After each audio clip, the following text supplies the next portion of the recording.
Let's start with American Buffalo by Stephen Rinella. It follows the author's experience hunting for wild buffalo in the Alaskan wilderness. Tell us about it.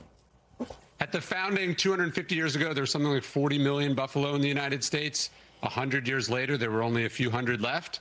So on the one hand, this is the dark side of America. This is a dark side of our history: exploitation, excess, violence. But then 100 years later, the species is thriving again because of another part of America, what Ken Burns would call America's best idea, the national parks. So this book, which is ostensibly about a hunter looking for one buffalo, to me is really about one of the great American species, one of the great American failures and success stories. And it's just a fantastic nature writing that deserves to be up there with Theodore Roosevelt and John Muir and all the other great American naturalists.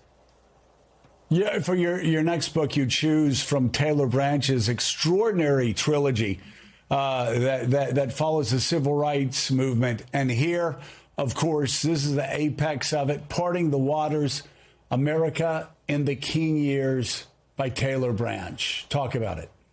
Yeah, Taylor Branch started this shortly before his son was born, and he finished the third volume while his son was in college. So it's almost 30 years of writing. It's 3 volumes. It's almost 3,000 pages. It won every award you can imagine. It deserves to be up there with the Robert Caro series on Lyndon Johnson as capturing not just the core of America, but I think that the core of a human greatness and also human evil. It is one big biography of Martin Luther King, but it's also a series of miniature biographies of all the major figures in the civil rights movement, from John Lewis to Rosa Parks, Ralph Abernathy, Diane Nash, the Kennedys, Johnson, and then all the major events of the civil rights movement: the Montgomery bus boycott, Selma, the March on Washington. This is a book that helps you understand America. You've got to understand the darkness, but also the light. And it's, as Martin Luther King said, there's this civil war running through every American. And which side are you going to be on? I think this is an incredibly powerful book that not just every American should read, but everyone trying to change America for the better should read. Yeah, and of course, King's I Have a Dream speech, one of the great speeches in American history, probably one of the 3 or 4 great speeches in American history. I'd put that along with Bobby Kennedy in Indianapolis the night that King was killed, but also, of course, Lincoln at Gettysburg. And what's so fascinating about this is it is American scripture. And I've got a friend from Paris who's extraordinarily well read, but asked me to walk him through this because he said, I don't really understand the cadence. I don't understand the words. It seems so simple. Tell me about. So I just sat there thinking it is such American gospel that sometimes it can't be easily understood by people who weren't born and raised here. But this story about Gettysburg, written by the great Gary Wills. Tell us about it. You got to send your friend this book then. This book has more pages than the Gettysburg Address has words, but every page helps you understand why those words were chosen and why they are so powerful. You know, people don't know that Lincoln wasn't the main speaker that day. Edward Everett was. He was America's great orator at that time, and he spoke for 2 hours before Lincoln. Lincoln got up there and spoke for roughly 2 minutes, 272 words. But afterwards, Everett said, you know, you got closer to the truth of what this war is about, what this cemetery is about, what this moment in time is about, than I did in 2 hours. And what Lincoln had essentially done was redefine America on that stage. He refounded the country. He took us back to the Declaration as opposed to the Constitution, the fundamental premise that all men are created equal, that this is government for the people, by the people. And that's what makes this incredible speech. Lincoln wasn't quite sure if it landed. The crowd was a little shocked at how brief it was. It was shorter than the invocation, the prayer of the day.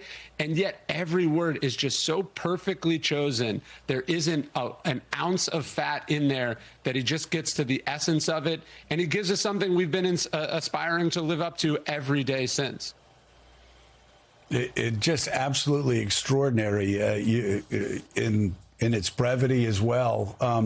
And, you know, even this past week, when we had service people pass away, I'm always drawn back to Lincoln's words in the Gettysburg Address as he saluted and remembered those who fell at Gettysburg. Our next book this week, How to Hide an Empire by Daniel Immerwahr. And it talks about just how far the American empire has stretched and the impact of that dominance. Yeah, this is a history of the greater United States. People tend not to think of America as an empire, or at least Americans don't think about it. At one point in the 20th century, we controlled something like 100 territories outside the 50 states. We don't see ourselves as a global empire, certainly not as a colonial power. But, you know, in the 1800s, we were gobbling up islands in the Pacific because they were so covered in bird poop, guano, that made gunpowder and fertilizer that we were seen by the rest of the world as a colonial power, as an aggressive power. And I think that, so he not only captures that perfectly, but I think he captures something that we need to understand in this moment, that the American empire that comes out of the Second World War is an improvement on all this. It's an empire of cooperation and collaboration, rule of law, synergies, right? And that's what we're in the middle of dismantling right now, undermining right now. And so you see, obviously, the history of America in this book and in some of our worst moments, but you also understand some of the great moments that came out of the reimagining of the international global order after World War II. And just what a terrible risk we are running right now, not only as we screw with it, but as we try to go back to the old system, as we're saber rattling about Greenland and Venezuela, et cetera. This book is a book right. Every American needs to read. And as we tear apart the order that came out of the Second World War, it's so short-sighted and so ignorant. It's also against our best interests. Yes, the United States did a lot of, I think, great things by building that order, a safer, more prosperous world. But at the same time, we helped ourselves. That global order created the American century. We built up other countries that became trading partners that made us wealthier. And yet they're disassembling that. Even in slashing U.S. aid, what they did was they tore apart a program that fed the hungriest people on the face of the earth, but also built allies. So when we were on the ground in the middle of Africa, trying to figure out where ISIS's movements were, they go, oh, yeah, that way.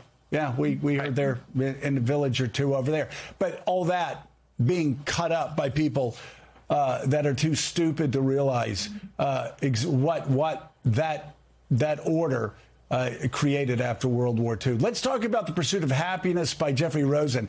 Now, he profiles 6 of America's most influential founding fathers and talks about the phrase pursuit of happiness in the Declaration and what it meant to each one of them. Tell us about it. When we think of the philosophical influences on the founder, I think we tend to be too legalistic, right? We think of Montesquieu, we think of John Locke, we think of Adam Smith, and these influences were profound, but fundamentally they were influenced by the classical philosophers, right? Here I'm talking about the Stoics, I'm talking about the Epicureans, I'm talking about the Greeks and the Romans.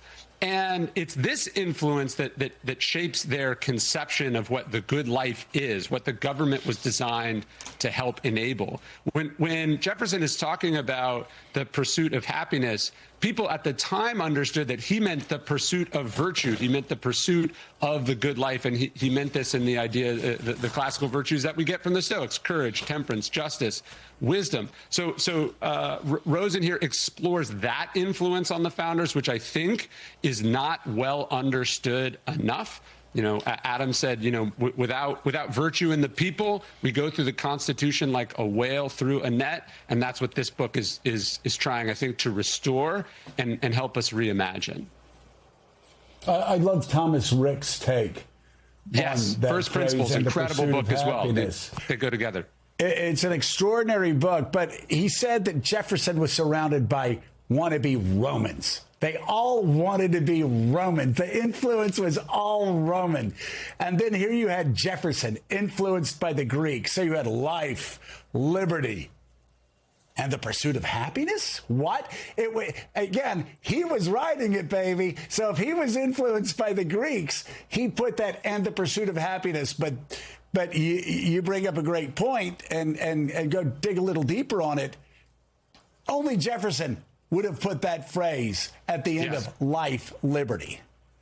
Yeah, he dies with a copy of Seneca on his nightstand. I try to remind people the most famous play in America at the time of the founding is this play about Cato. It was the Hamilton of its day, really. And so they were drinking deeply from these ancient, this ancient inspiration. This is why they're picking Roman pseudonyms when they're writing the Federalist Papers or attacking each other in the press. You're right. They were play acting as the Greeks and Romans because that was who inspired them, and that's who was informing their ideas. And we're losing something by not studying those sources today because it makes it hard for us to understand why they set things up the way that they did. I'm excited about hearing about this next book, These Truths, A History of the United States by Jill Lepore. It looks at whether Americans have done as Thomas Jefferson wrote in the Declaration, that these truths to be sacred and undeniable in reference to political equality, natural rights, and the sovereignty of people. And Jill, of course, won the 2026 Pulitzer Prize for History for We the People. Tell us about these truths. Yeah, this is a single volume history of the United States for someone who wants to dive into America, dive into the history of the United States, wants to understand it better. This is a fabulous place to start. It won the awards and it sold like it sold because it is that good. And one of the things she points out in the intro is exactly what you just mentioned there. Jefferson said these rights are sacred and essential. And Franklin said, they are self-evident.